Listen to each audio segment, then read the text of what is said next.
Okay, so maybe I'll make a start if that's okay. Welcome everybody. Delighted to welcome you to our inaugural BT University of Bristol lecture in celebration of our long-standing and impactful partnership. I'm Professor Phil Taylor. I'm the Pro Vice Chancellor for Research and Enterprise at the University of Bristol, and I'm very pleased to be able to introduce this lecture this evening. I'm a networks researcher myself, but an energy networks researcher, not a communications or communications networks researcher. So I'm going to be really interested to hear the lecture tonight. We've got a really strong and rich history of research and education collaboration, and a strong record of working together at the leading edge of science, technology, and innovation with BT. And our collaboration spans a really diverse range of areas, such as future networks, digital, creative, quantum, cybersecurity, and robotics. Lots of really fascinating subjects that are really important to our future research efforts. Just to introduce Tim briefly, Professor Tim Whitley. Tim is the MD of Applied Research for BT and the MD of BT's R&D campus at Adastral Park in Suffolk, England. He is accountable for all aspects of BT's global research activities, which includes applied research, technology and partnerships with world-leading universities. Tim is a member of the Engineering and Physical Sciences Research Council, EPSRC, which is actually where I first came across Tim a few years ago. Tim is also a board member for the New Anglia Local Enterprise Partnership and is a visiting professor with the School of Computer Science and Electronic Engineering at the University of Essex. And he's also a William Pitt Fellow at Pembroke College, Cambridge. So we're really, really pleased to have Tim here to speak to us this evening. Tim joined BT in 1981. Hope I'm not giving his age away too much there by divulging that information, as a telephone engineering apprentice in North Wales, and has held roles in research, technical architecture, strategic analysis and corporate strategy. Tim holds a BSc in physics and a PhD in optical fiber systems. So a brief introduction to the lecture now. Professor Tim Whitley is going to take us on a journey through purposeful innovation and what this has meant so far for the world of communications. He will describe how BT and the University of Bristol have contributed and where the next exciting changes will come from. We envisage that the lecture session will be an hour in total, and there will be approximately 20 minutes at the end for questions. So myself and Tim will be there at the end to field questions if you have any. So without further ado, I'll hand over to Tim now. And please, we're keen to hear your lecture, Tim. Over to you. Thank you very much. Well, thanks, Phil, and good evening, everybody. Katie, perhaps we could pull up the first slide. And I must begin by saying what a pleasure it is to have the opportunity to deliver the inaugural lecture of what we firmly hope and believe will become an annual tradition between BT and Bristol. As Phil's just said, we've had a long, historic and very fruitful relationship with Bristol University, which we sort of further cemented last year in September when we signed a strategic university relationship between BT and the university. So it's a real pleasure to be chatting to some good friends on this call, but also on what we hope will be the start of a really important lecture series. As Phil's just said, my plan was to, I'm conscious, sort of got multiple audiences here. I'm conscious there's folk here who know BT really, really well, and there's also folk on the call who maybe don't know BT quite so well, and maybe even be surprised at the degree to which BT takes an interest in research, even that we have a lab. So I thought I'd begin by sort of orientating you as to the way BT thinks about purposeful innovation. And, you know, even that's a funny phrase, isn't it? Even what do we mean by purposeful innovation? In doing so, catch you up on some of the sort of the metrics around BT's R&D activities, illustrate a couple of recent examples, particularly examples which have had Bristol involvement of purposeful innovation, and then maybe a bit of a nod towards the future, some of the exciting things we're doing, and maybe that'll be a good point for a conversation after the lecture. So that's my plan. Katie, if we can have the next slide. I'll begin with this funny, hold on a sec. I have a daughter who has just started playing the piano, and I'm going to go and tell her to stop playing the piano. Hold on a second. It's an unexpected start to the lecture. Wait there a sec.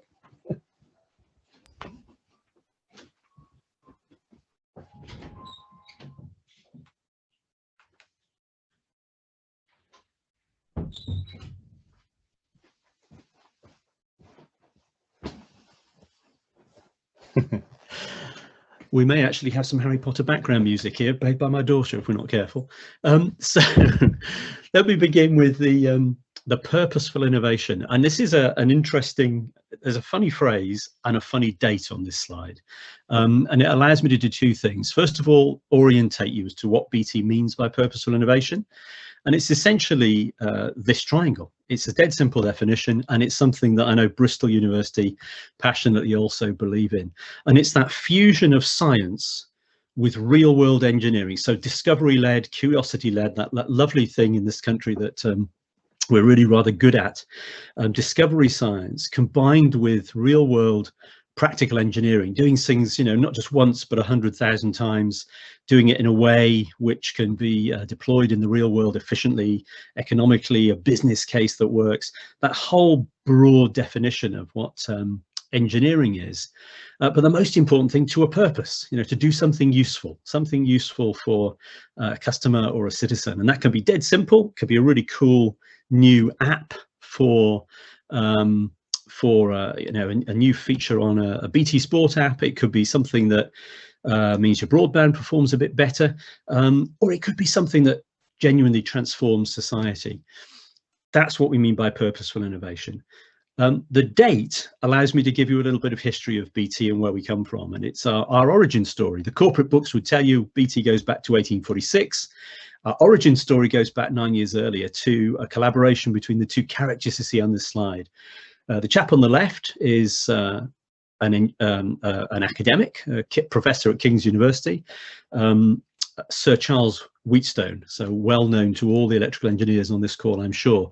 The guy on the right might be working at the engine shed in Bristol if he were here today. He's an entrepreneur, a chap called William Fothergill Cook. And these two characters were contemporaries of Michael Faraday, friends of Michael Faraday, in fact. And they got super excited about the role that the phenomena of electricity and magnetism could play in the world of communications. They had this bonkers idea that you could use the recently discovered phenomena to communicate over distance. On the 12th of June 1837, they filed a patent for the world's first practical electric telegraph. A year later, they built it. There's a picture of it, and you can see that today in the Science Museum in London at the Information Age Gallery. 9 years later, they founded the Electric Telegraph Company. If you click to the next slide, Katie, you'll see a little graphic of that seminal moment. The Electric Telegraph Company is the oldest telecommunications company in the world, and it's where BT came from. We're descended from that organization. And this chart, and that's a beautiful example, I think, of purposeful innovation, and a beautiful example of what can come when academia and business collaborate together, looking after that triangle. That effectively gave time to the nation. That's what the electric telegraph did. Down the centuries, there's been many other examples that BT has had a hand in through our labs, through academic partners, through working in partnership with other industrial players. And this is just a few of them. I'm not going to do them all because we'll definitely blow the time budget. But there's a couple worth calling out. The first time a human in North America spoke to a human in Europe, happened to be the UK, was 1926. And it was a wireless transmission experiment. This was a collaboration between AT&T Bell Labs and the Post Office Engineering Research at the time. an amazing moment. Just think of that. Two humans speaking in real time for the first time across the continents. 1943, the computer scientists on this call will know well of the code breaking efforts of Turing's team at Bletchley Park during the Second World War. Max Newman, Bill Tutt, and of course Turing himself, history shaping computer science and code breaking expertise. What's less well known is that the machine that was built to run decode the Lorentz cipher was called Colossus, and it was built by a bloke called Tommy Flowers, who was a post office engineering researcher. So it's a beautiful example of academia coming together with industrial research to do something that either alone could not. Today we have something called the Tommy Flowers Institute, which Bristol is a part of, which is all about bringing postdoctoral researchers and PhD students together with industrial researchers, essentially bringing that magic of collaboration. The only other one I'll mention on here, because it's pertinent to the lab, the lab I now run, the geographic lab that Phil just mentioned at Astral Park, is the one in 1984. 1984 was the first time this stuff, I doubt you can see that, but this is single mode optical fiber. These are the hair thin strands of glass, the sort of the feet of engineering and chemistry that underpin our digital connected world. This stuff was not invented by BT. It was invented by somebody called Charles Kao, who won the Nobel Prize. In 1984, though, in the UK, the first commercial single mode fiber went live between Milton Keynes and Luton. And that was basically as a result of work here in the UK, again, between academia and BT Labs at Martlesham, really nutting their way through the engineering challenges of my purposeful innovation triangle. So some brilliant examples of how these innovations can genuinely change the world. Katie, if you flick to the next slide, it's still a list of things which are history, but getting much more contemporary. And I'll just point to some of the things on here will be things I'll talk about in a moment. And they give you a sense of the timeline, the length of time of going from that sort of first the paper or academic paper or laboratory demonstration through to actual deployment. Some of these, of course, have now hit the streets. 5G, there's a number of 5G world firsts on here, but of course that's something that's very active in the UK now as we roll out across the UK. Quantum technology features heavily on these world firsts is something that's just on the cusp of making it to the market. But this is the sense of what we mean by purposeful innovation. Katie, if you go to the next slide, I'll just give you a few stats. If you're serious about innovation, you've got to invest in it. These are the sort of stats that govern BT's activity in this space. We're a top 10 investor in R&D, but just under 3 billion in the last 5 years. We've got more than one patent now, just over 5,000, and we file about 100 inventions a year, which sort of ranks us fourth of UK businesses for filing intellectual property with the European Patent Office. And that's not just in telecoms or technology, that's across all sectors. So it's a very important part of making sure the services we offer globally, are not subject to legal challenge anywhere. 30 direct relationships with university, or over 30, only 4 strategic university relationships, one with Cambridge, one with MIT, one with Tsinghua, and one, very pleasingly now, with Bristol University. And a surprising one there that may surprise the comp science researchers, but if you look at the UK Patent Office over the last 20 years, BT's actually filed more IPR than any British institution, public or private, in the area of AI and AI computer science algorithms. So something that we take very seriously, and of course is very important right now as we harness the power of computer science and AI. If we flick to the next slide, please, Katie. So this is the lab I head. You're all in Bristol. I am sitting in Suffolk. I'm about a quarter of a mile from the sea, and my lab is about 10 miles further inland. So we're just on the outskirts of the county town of Ipswich. It is the lab, and it is the hub of our innovation centre, though I'll paint a little bit of colour around that in a moment. But it's also a much more than that for BT. It's our main UK operations centres for our fixed networks are based here. That's our global network and our national networks. It's sort of our global engineering HQ. It's got a very large test and integration facility, which is an important part of the whole technology introduction process.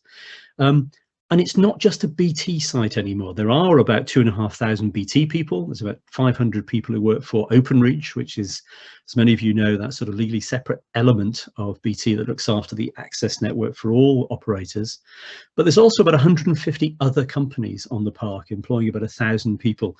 So we've been growing much as Bristol has been doing over the last decade or so, recognizing the value of clustering and bringing businesses together to enjoy that happenstance and serendipitous interaction. We've been doing the same on our campus, and we're now up to about 150 companies and 1,000 non-BT people.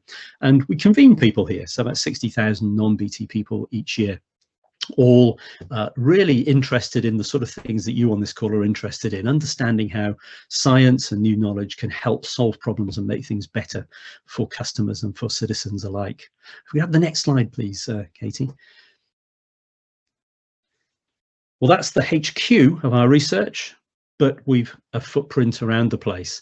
In the UK, we have a lab in Bristol, which we are growing.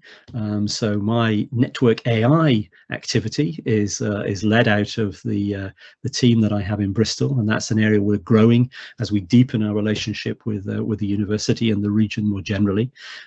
We also have a lab in MIT, Tsinghua University in Beijing, one in Bangalore, one in the Middle East, and a centre at Ulster University in Northern Ireland, and a small lab at Cambridge University, sort of our local university here in Suffolk. So it's a very simple model of scouring the sort of hotbeds, if you like, of innovation, be they in the UK or be they globally, and then bringing that intelligence and that knowledge back to the UK so we can work at how we can solve problems and make things better for our customers. Have the next slide, please, please, Katie.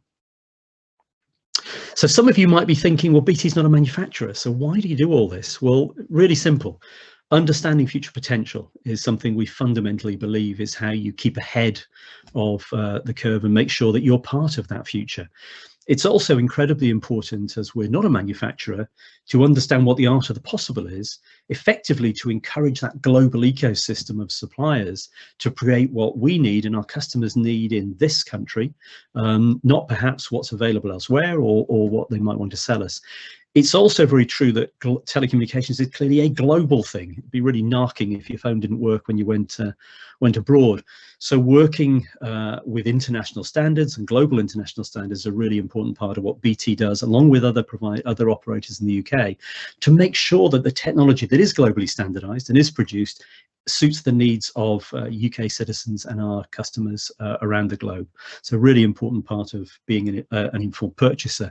And finally, and particularly important in the areas of the emergent areas of AI and machine learning, it's all about applying that new knowledge to our domain of expertise. I'm sure many on this call know the challenge of what seems to be a good idea, you know, on the face of it.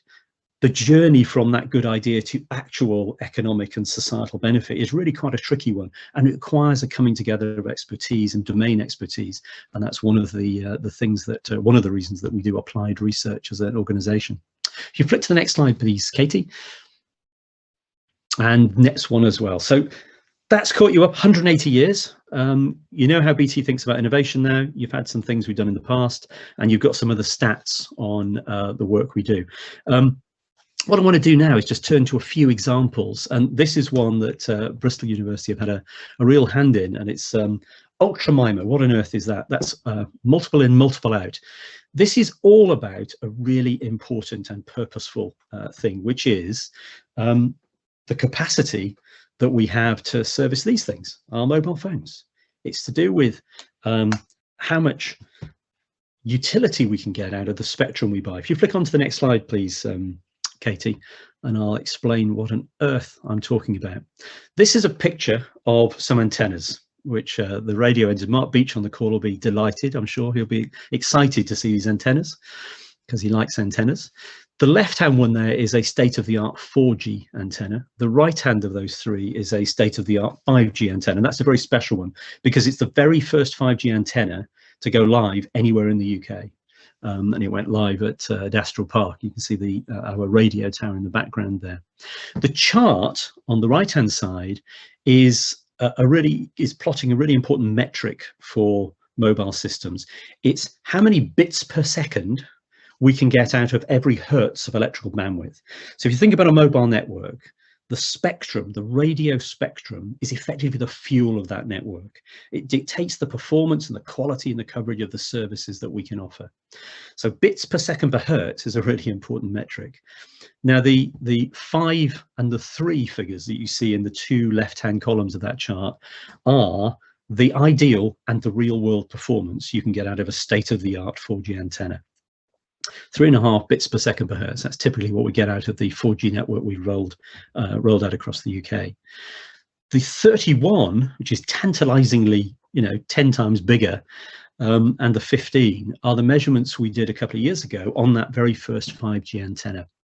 And this was pre-social distancing and all that sort of thing, but in a way they sort of represent a socially distanced and a non-socially distanced measurement.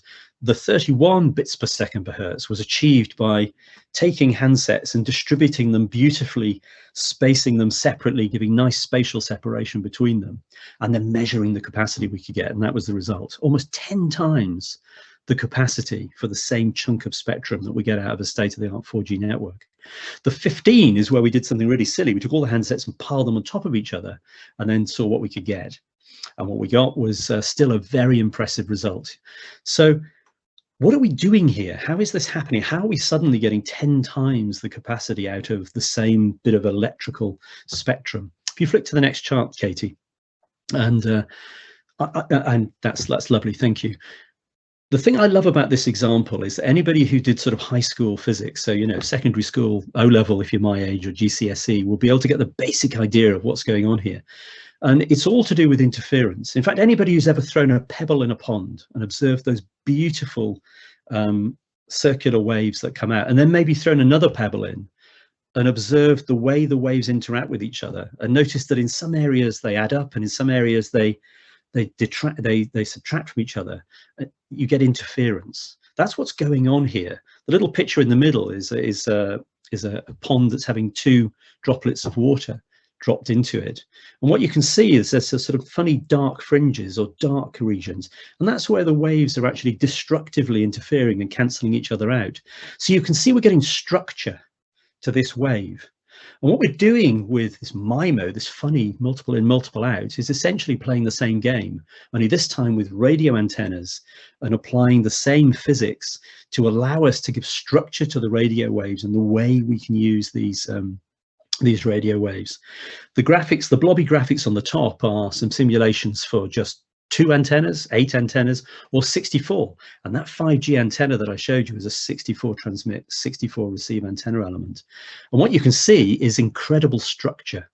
And what that allows us to do is to reuse spectrum in the same geographic space again and again and again, and therefore get those impressive increases in overall capacity.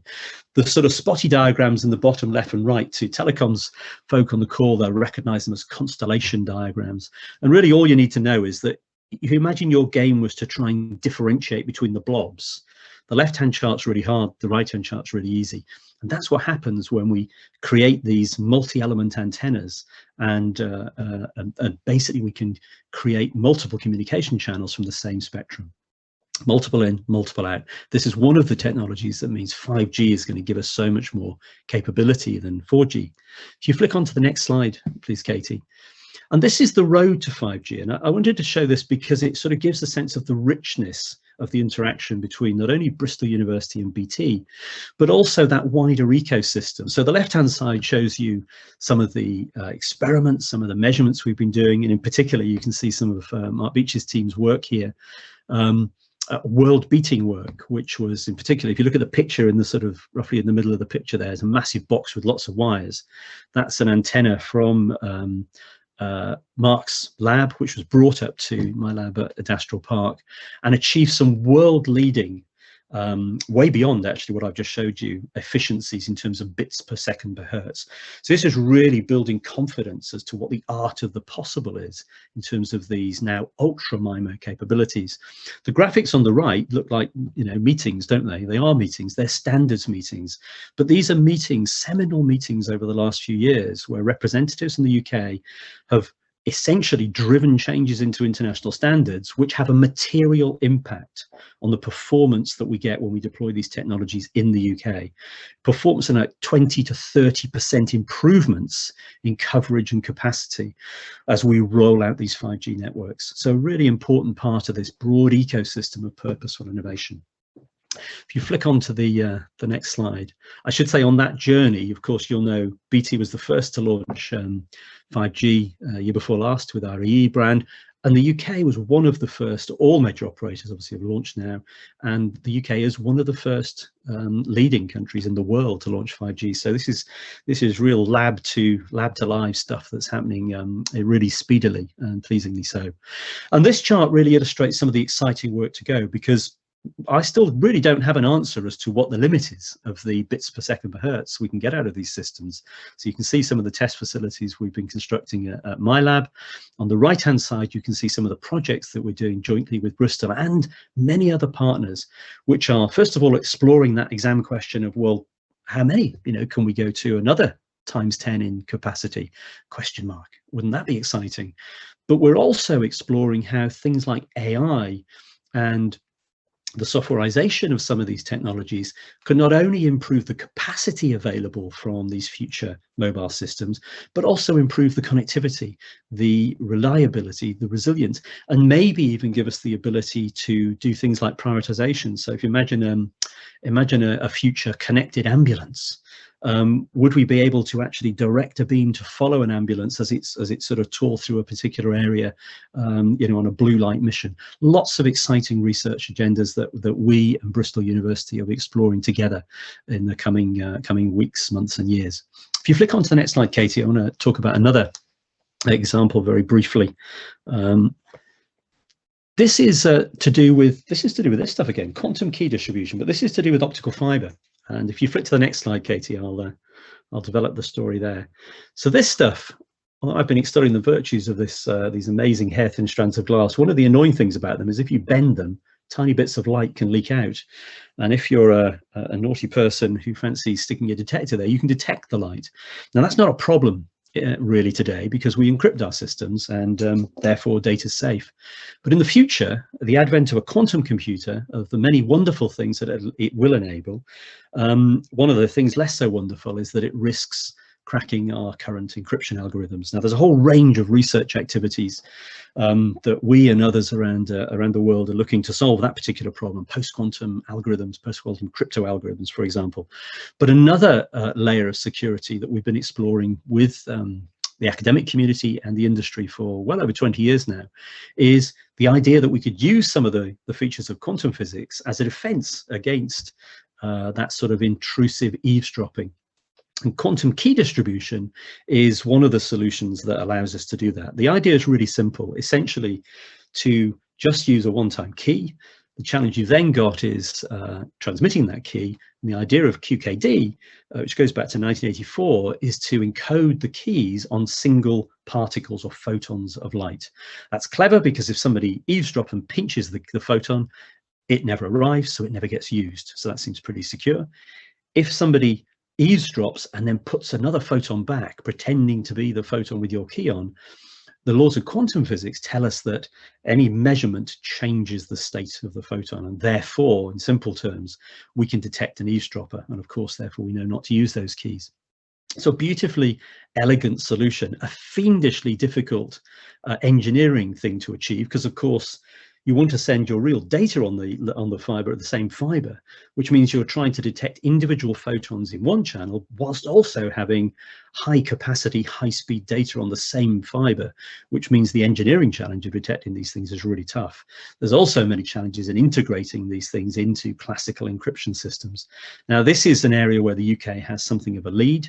The National Quantum Technology Programme, and specifically the Quantum Communications Programme, has been working on this and delivering some great results. This is a world first that was achieved in 2018 when we took the first live real-world link between the CAPE lab at Cambridge University and my lab at BT Labs Martlesham, establishing this link. This has been up and running for well over a year now, well, 2 years, and is a really useful testbed to see how we can operate this stuff in the live network, in real telephone exchanges. If you flick onto the next slide, Katie, you'll see that even during lockdown, we were very proud to be able to do another first, and this is the first customer trial in industrial context. This is working with the National Composite Centre, which I'm sure many of you know is just between Bristol and Bath. And this was providing live customer trial where high speed 200 gigabit per second encrypted data is secured with keys being exchanged using quantum key distribution equipment. So a really exciting demonstration of working of really driving quantum technologies into the real use cases in the real network. And of course, you'll know that Bristol University and some of the startup, in particular KETS, you can see there on the slide, really strong in this area, an area of mutual interest with BT. You flick on to the next slide, please, Katie. So those are some recent things. What's next? I just want to close by giving you a glimpse of a few of the projects that we're working on, and maybe just to tee up a Q&A.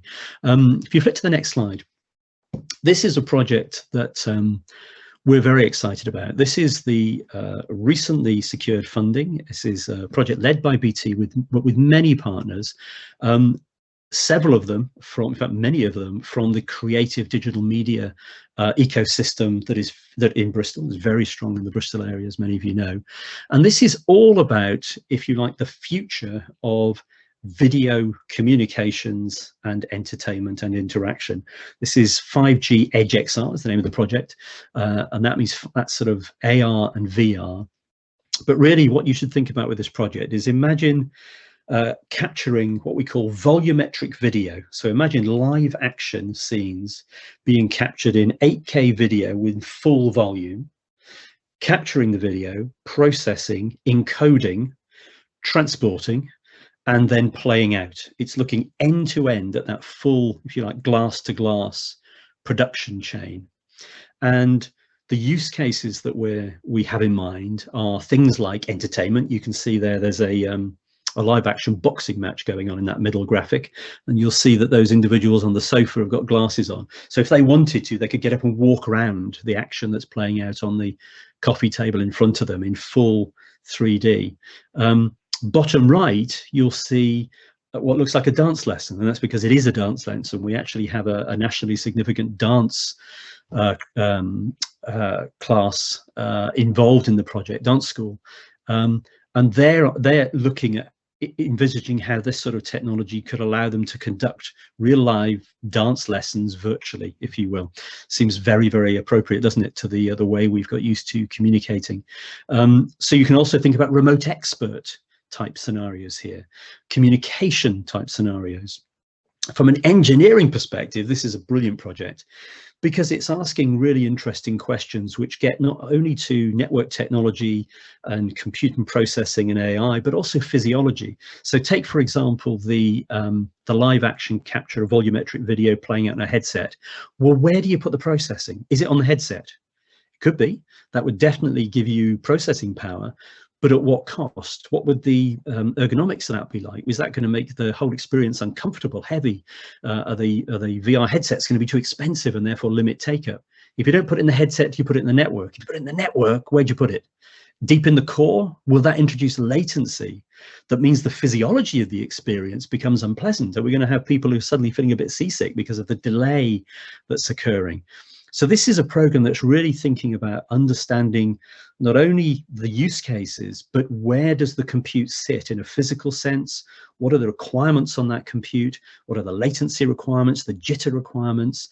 You know, the whole physiology of how this thing works in these really exciting, I think, but also quite challenging use cases. And of course, this is going to be informing the way we architect future converged 5G mobile networks and fixed networks to ensure that we can sort of put the processing where it needs to be, almost a horses for courses network, you know, put compute where it needs to be to deliver the sort of performance characteristics of whatever application you're talking about. Super exciting project that we're working on right now. You flip to the next slide, please, Katie. This is a sort of completely different use case, but similarly exciting, I think. This is a a piece of work that we've been doing for a little while now, working very closely with a number of partners, King's University in particular, Ericsson as one of the vendors, but mainly with the Queen Elizabeth Hospital in Birmingham. And this is all about a connected ambulance. So this is a really straightforward use case in some ways. It's about getting 5G connectivity to an ambulance. But if you look at the detail of the slide, what you can see is we're providing not just ultra reliable connectivity, not only just high bandwidth connectivity, but doing voice, video, and also something called haptic communication. In fact, flick on, Katie, to the next slide. It's possibly easier to get a sense of what's going on here. So these are graphic shots from the live trial. Top left, you can see a paramedic in an ambulance.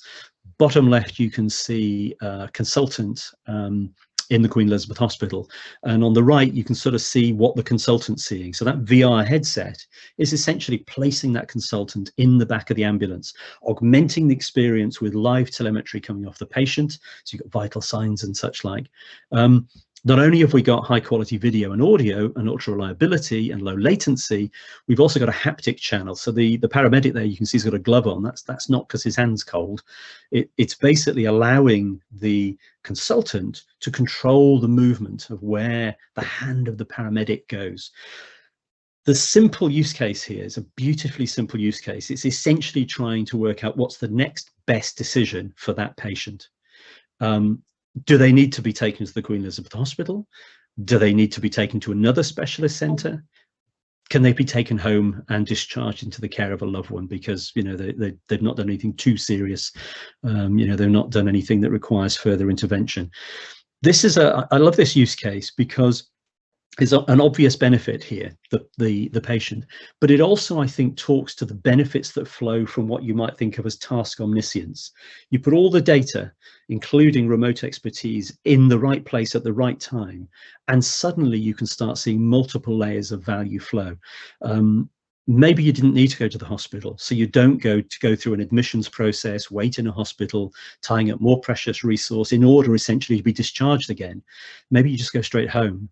So you've saved miles, you've saved polluting miles, you've freed up the precious resource of the paramedic and the ambulance in order to go and carry on doing their important work. So there's layer upon layer upon layer that can flow from simply just putting expertise where it needs to be when it's needed. This is an exciting use case that we're building on with many partners, and we'll be exploring further. If you flick on to the next slide, please, Katie, and this is the last use case. This is a project we're involved with, and you'll see robotics. Phil mentioned robotics and the work we've been doing with Bristol and the Bristol Robotics Centre around robotics. We do think robotics and AI have got huge potential, particularly in an ultra-connected world. This is one of the largest robotic agri projects going on anywhere in the world, and this is looking at soft fruit farming.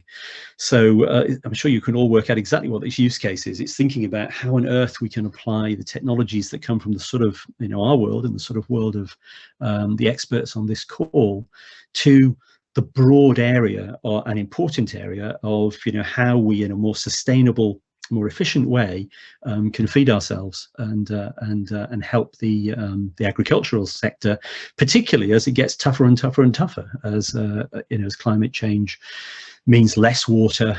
We happen to be based in the driest part of the UK, and East Anglia is one of the main agricultural production areas in the UK. So there's a horrible combination of factors there.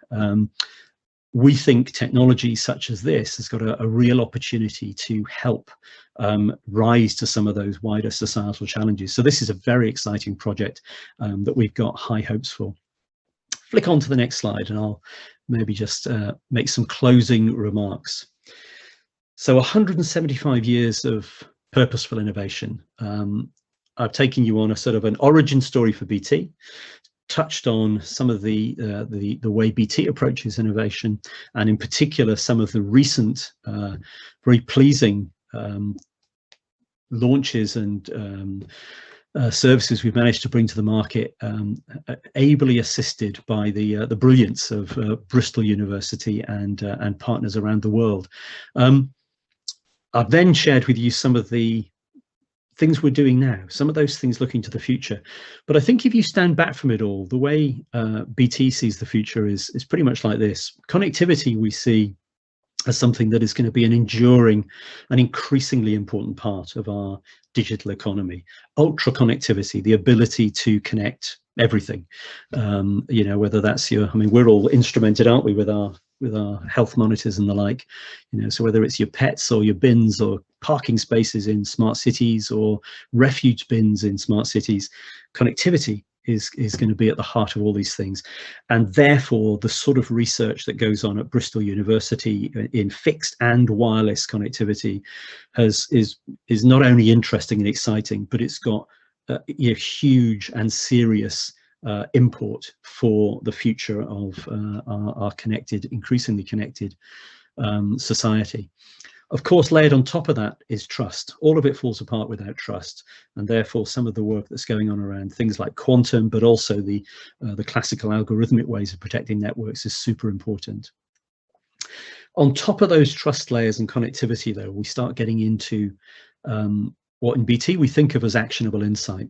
Essentially, what I've described is that through the brilliance of telecommunications technology and data science, we now have the ability to harvest a huge amount of data. How we turn that data into useful insight is the, if you like, the job of work of future computer science activity, and doing that in a way that then allows us to make choices such as the connected ambulance, you know, the ability to make that what's the next best choice, that human in the loop AI that allows us to just improve the way we do things, of course, leads to the final block that I put there, which I've rather inelegantly called productivity, which is a sort of a nod, I guess, to the economists' concern and worry over productivity in our nation. But for me, actually talks much more to actually the societal benefits of us just being able to do things far less wastefully, far more quickly, far less stressfully. I mean, I always think of, they're silly examples, but I always think of the smart city, you know, the simple act of instrumenting parking spaces. So in the days we used to drive, I'm sure you all recall circling round trying to find the parking space, full in the knowledge that there is one, but you just can't find it. The simple act of instrumenting parking spaces, how much time that saves, how much less pollution there is, how much less stress there is in that process. You know, 50% of most of the cars circling are cars that don't want to be driving. That's what the stats tell us on smart cities. They actually want to be parked. You know, so the idea that we can just deliver that sort of task omniscience, delivering the piece of information we need, whether it's in our private lives or our public, you know, in our businesses, to allow us to make better decisions, I think has a profound opportunity to just make everything work a bit better, a bit more efficiently, a bit less wastefully. And I think that's an exciting prospect. So I see the next 10 years or 15 years of this journey of purposeful innovation as one where the benefits that can flow are huge. And BT's purpose statement is to connect for good. And I think the work that we're doing with Bristol University in these sort of areas, for me, very authentically aligned beautifully with that idea that there is not only cool science, brilliant engineering that many of us on this call just love doing, but there is a very, very serious purpose and a very, very serious benefit that can be delivered to the citizens of this nation and others. So long may we continue in our collaboration on purposeful innovation. And I'll stop there, Phil, and be delighted to take any questions you may have from the audience.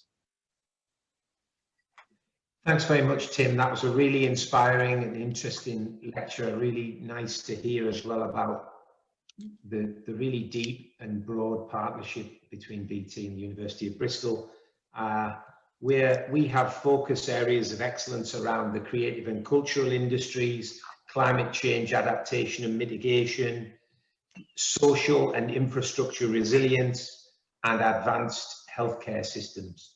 All of that with cross-cutting themes of digital and data science, and social justice. And I think what you described there touched on all of those areas and really shows, I think, why our two organizations are in such good, synchronicity with each other and why we can work together so well.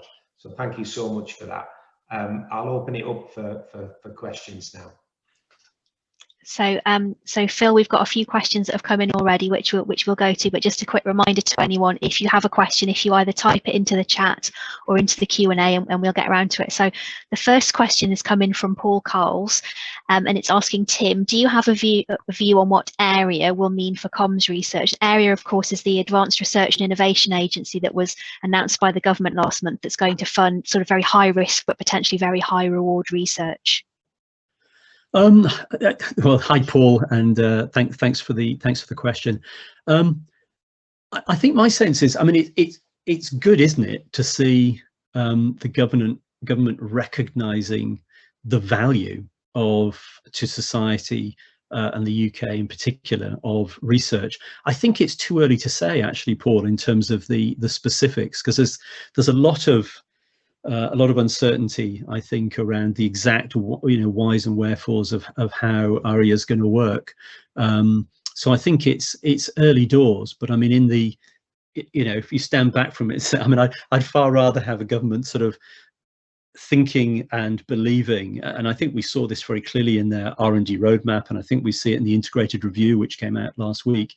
There's a really clear sense, isn't it, of ambition to establish the UK as a science and technology superpower, I think is the phraseology. And there's so I sort of start with a sense of, well, that's an ambition I can sign up to, right? Because I think it's it's building on world-class, and I don't think this is in dispute, world-class discovery science. I think the UK, we rank 1 or 2 in every area we play in terms by citations, for example. So I think on the discovery science, I think that's indisputed. So I think to have a government who are sort of turning their attention to how we harness that and drive economic and social value from is a good thing. Too early to say, I think, in terms of the specifics of ARIA, but I mean, I'm watching it carefully, as I'm sure everybody on this call is as well. Lovely, thanks, Tim. And the next question has come in from Mark Ellie. I hope I've said that right, Mark. Do you see 5G replacing Wi-Fi, or do they complement each other? Yeah, that's a cracking question, actually. So I think the way I see that is the latter, complementary, right? Wi-Fi is often overlooked, but of course it's a huge element. I'm sure the vast majority, I won't say all because there'll be somebody who's plugged in, but the vast majority of you, I'm sure, are probably watching this, and are, as I am, tetherless, Wi-Fi'd onto your fixed network. It's a really important platform. It's a very important platform that BT takes very, very seriously, as do the other operators. And there's a lot of interesting research going on, looking at the interplay between Wi-Fi and 5G and future evolutions of 5G. But I think as I mentioned, spectrum is a fixed commodity, right? So I think the ongoing research that looks at how we can make the very best and the very most of the spectrum we have, including the Wi-Fi spectrum, and sort of being multiply connected, I think is the way I see that going. And just to sort of preempt any other questions, no, I don't see 5G getting rid of the need for fixed either. All of these things, whenever we look at them, they are always complementary. There is a sort of horses for courses dynamic in these things. So I'll go with your second option. They'll be complementary. Lovely, thank you. Another 5G question. This time it's coming from Keith Laidlaw, and he's asking, what are the timelines for 5G for all of this to be in general availability and UK-wide availability? And what about contention and penetration? I'm thinking that's possibly related to some of the 5G Edge XR work that you talked about, Tim. Okay, yeah, it's a good question. So we're cracking on a pace. I mean, this is big up. I mean, and apologies, I can share after the call exactly how many towns and cities we're in now, but it's momentarily slipped from my brain. Obviously, Florence starting the pianos managed to freak me enough, and I've lost it from my head. So we are cracking on a pace in terms of deploying 5G. Can't quite recall the stats on coverage, but I mean, as we saw with 4G, I mean, remember we launched 4G 2012, I think, didn't we? You know, this is big infrastructure uplift. I mean, that's one of the thing about telecommunications is, you know, this is hard physical engineering, deploying, you know, whether it's fixed network or whether it's radio towers. This stuff just takes time. Pleasingly, you know, we have managed to keep that pace of rollout even during the lockdown. You know, we've been with COVID appropriate measures, obviously, but we have been managing to keep the foot on the gas in terms of getting 5G out initially across to cities, then larger towns. So that's going to continue. In terms of contention, I mean, I think there's our goal will obviously be, and bear in mind 5G and 4G will interplay. So 4G is obviously also still rolling out. We're still deploying more and more capacity on 4G. So our goal will basically to be able to put out enough capacity so even that sharing that does happen won't cause, you know, contention that can get in the way of any services. But I mean, I would say, you know, and this is true of the fixed network as well. You know, one of the really good things and the really exciting things about this industry and our industry is the growth. I mean, we've seen certainly double digit. I mean, up until the last couple of years, we were seeing 50% compound annual growth in traffic on the broadband infrastructure in the UK. And that's been going on for 15 years, right? So if you do, you know, I think if you do 1.5 to the power 10, you get something like 30 odd. Is it 30 or 60? I can't remember. But, you know, it's a big growth rate. And all of that means these networks that we're rolling out, we've got to build in the future headroom. We've got to be on the game in terms of capacity. And to flip that round to the research topic, that means all this work that we're doing, really asking these fundamental questions around what are the capacity limits? What can science tell us? What can AI algorithms and the like do for us in terms of the capacity we can get out of networks, whether it's fixed fiber networks or whether it's the future mobile networks? These are all highly relevant. And because of the gestation period, you know, we need to be doing this research, you know, now. And, you know, you saw the result that I was talking about from Mark's team, which was a couple of years ago. You know, you'll notice that was significantly higher than anything that I showed you in terms of deployed kit. We need that. We need that sort of art of the possible stuff to be seriously ahead of our cadence on deployment, because we know we're chasing capacity. So, I mean, it doesn't answer your question, but it does sort of hopefully give you some confidence that one of the reasons companies like BT, you know, are investing so much of our time in R&D and working with leading universities like Bristol is so we can basically try and avoid the thing I think you're hinting at, which is we hit contention and the service isn't so great. So we're on it, but we'll try and avoid that for you. Thanks, Tim. And I can see that we've had some comments in the chat that 5G from EE is in 125 towns and cities, and Portishead is the most recent town near Bristol. Thank you, Nick, for that. There you go. That's great having colleagues on the call like that. That's fantastic. Thank you, Nick. So I'm going to move on to another question here from Martin Cryan, and he says, "What role do you see for millimeter wave and also terahertz in future comms systems?" Those are really good questions. So, I mean, the millimeter wave stuff, obviously we've been exploring that. We've been doing measurements on it, and there will be, I think, instances where that does, form a purpose. I mean, what we're doing at the moment, obviously, is deploying from macro base stations. So we're putting out these big canopies of coverage from our macro centers in, as I said, 125 towns and cities. Thank you, Nick. The millimetric wave stuff is, I think, when we get into wanting to put very, very high capacities down, probably in an urban context. So thinking more sort of small cell type deployments. Now, the challenge with millimeter wave is twofold, really. It really does go in straight lines. It doesn't diffract much. It doesn't bend much as it go, as you hit a building. So you get shadowing. So you really do have to have line of sight. and it also doesn't go through things very well. So, you know, you've got to, as always, there's a trade-off. You get oodles of capacity, but the propagation characteristics are far less forgiving. You know, so if a tree grows, then it doesn't go through trees very well. So you suddenly, you know, you get very variable coverage. So that's a very active research topic to see what we can do about that. And that, you know, that's something again that the wireless team at Bristol are really looking at to help us understand. And this is that beautiful bit of applied research, you know, because it's not just about the, you know, the whizzy headline speed you can get. It's the whole techno-economic story, you know, what are the economics of this?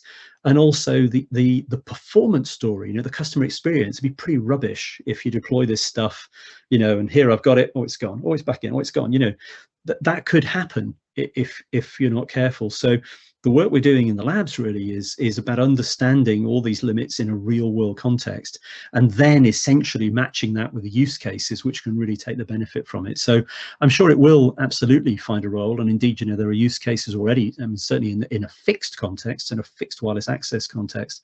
Millimetric wave has application already in some markets around the world, and certainly we're looking at it in you know, particular use cases.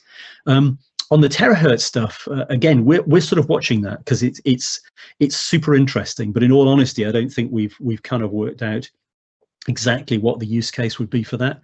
But back to what I said before, you know, we've been here before, and we've had, you know, 20 years of 50% compound annual growth in capacity. So we just know that we need to keep an eye on these new ways, these things that offer, I mean, terahertz potentially offers huge capacities.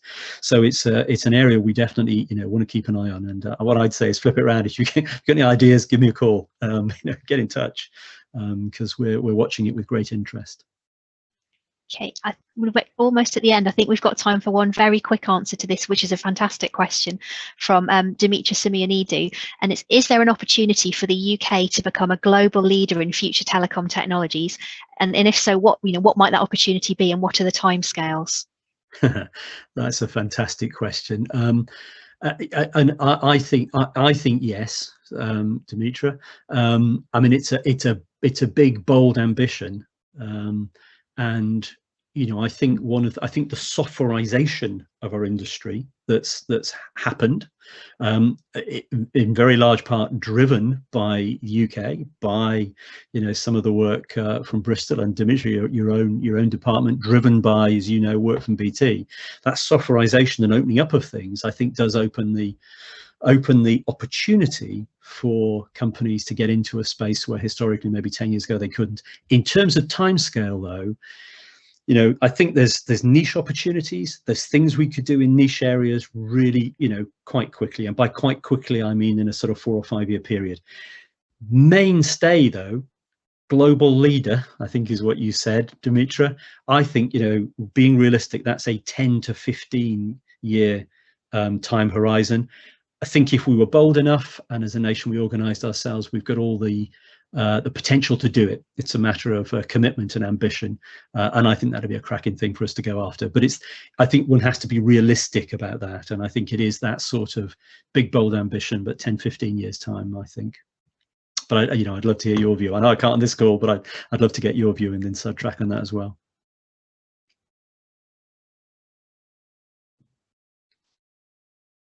Have we got any more, Carol? We have got a few more. Are people happy to stay on a little bit longer? Let's go for it anyway. So I've got one here from Marina Traversari, and she says, where does Open RAN sit in terms of BT's priorities for purposeful innovation? Yeah, no, we're part of all the forums. We're actively contributing in Open RAN and through the TIP process in particular. We've done a number of trials of the technology, so we're very active. We're you know, exploring it, and certainly, I mean, in a way, in my mind, when I said there are certain use cases, it was Open RAN that I was actually thinking of. You know, I think there are use cases that we can see in that sort of nearer term horizon where Open RAN really absolutely can do some good. But I think, you know, this is that realism bit. you know, and expand it beyond Open RAN, expand it beyond just that element of the network, expand it into opening interfaces more broadly. That's, I think, where you stretch out some of the time horizons. But I mean, if you're interested in BT's activities on Open RAN, then just drop me a line. Paul Crane, my director of networks research, I'm sure will be delighted to put you in touch with a team who are you know, actively engaged and driving and supporting the activity. Okay. And another fabulous question that's come in from Ivona Tempovsky. I hope I've said that correctly. What manufacturing capability would you like to see in the UK to support future telecoms? That is a cracking question. Well, I mean, ultimately, wouldn't it be lovely if as an operator like BT or any of the other operators, you know, that we had a British manufacturer capable of providing kit that could go into our main macro networks in wireless and our main optical core networks. I mean, that, you know, that's the bold ambition, right? That would be lovely to have that choice. I think that's when I say, you know, a decade or more. I think you're going to be realistic about these things, but it'd be lovely to have that choice. And from a raw ingredient perspective, you know, the UK has much to offer. I think if you get down to the subsystem level, of course, there are some, you know, real strengths in the UK. The photonics industry in the UK, which I know well from my own background, my own research background, is really strong and is obviously a supplier into many global industries. So there's a lot of strength in the UK that I think with you know, the right ambition and the right plan, you know, could present viable options for companies like BT in terms of, you know, some of the decisions we make on the technology that we deploy. Lovely. And we've got one last question. A completely different question from Mike Williams, and that is, other than healthcare, in what other areas do you see haptics having a significant impact? That's a really good question, Mike, actually.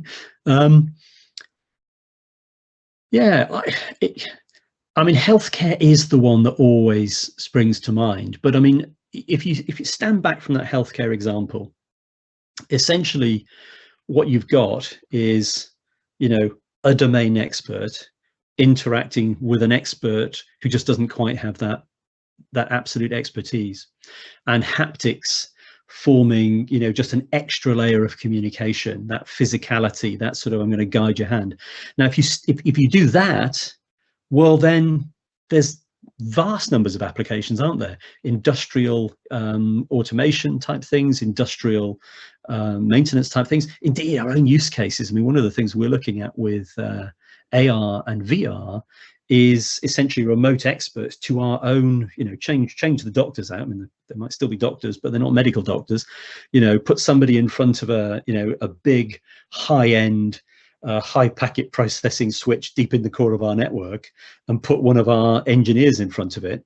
You know, those are big complex machines that you don't want to muck around with, right? Because they're carrying critical national, you know, they're carrying all your data, right? Nobody wants the network to go down. So there are instances there, either in training or in, you know, live network operations things, where being able to beam in that expert from our company or from, you know, a supplier, you know, an external expert, is really useful. And you can imagine in that scenario, as well as audio and video, actually touch wouldn't be a bad thing, would it? Because if it's about guiding somebody's hand, they do that, they press the right button, then I could, you know, so there's a whole, I think if you sort of step away from it and just imagine it was a thing that we just did, you'd suddenly find almost every use case that you could imagine where you want a remote expert. You'd think, well, that'd be a nice thing to have, wouldn't it?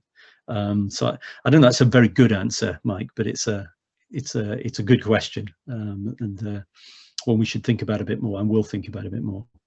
Got two super suggestions come up in the chat, Tim. One of them is haptics for virtual hugs, which it says we all need now, and also haptics for dance, so you can have a virtual dance partner and recreate Strictly in your own house. Well, you know, we've got Dance East on the project, so let's see if they fancy. Yeah, let's get some haptics components in there as well. We'll take that away and see what they think. You wouldn't want me as a dance partner, by the way. 2 left feet. It's you really wouldn't. So we've come to the end of the submitted questions. So Phil, I'm going to hand back to you. Thank you, Carol, and thanks very much, Tim, for a fantastic talk and a really stimulating Q&A session. Thank you for everybody who's joined us and posed those fantastic questions. I think you can see that the work that BT are doing with us collaboratively at the University of Bristol really underpins pretty much all aspects of society, economy, the environment, healthcare, everything you can think of, and the possibilities are endless and really exciting. And I do think that you know, the UK can really become a world leader in this space, as Tim said, maybe in niches to start with, but we can build from there. And I would say that I think that the way that we do that is through collaboration, really high quality interactions, really high quality collaboration between all sorts of different sectors, communities, society, industry, academia. And I think we heard a lot of that tonight from Tim.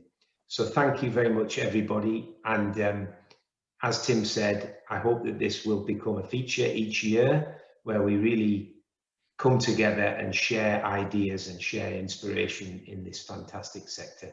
So thank you, everybody, but special thanks to Tim. Thanks, Phil. And maybe you can start each one with a 13-year-old starting doing a piano lesson, just to add an extra bit of comedy to the evening. I think you've set a precedent there, or your daughter has set a precedent there. I'm going to go and have to apologise to Florence now. Stick with that. Thanks, everybody. It was lovely Fantastic. to chat. Thank you. Thank you, Tim. Thank you, everybody.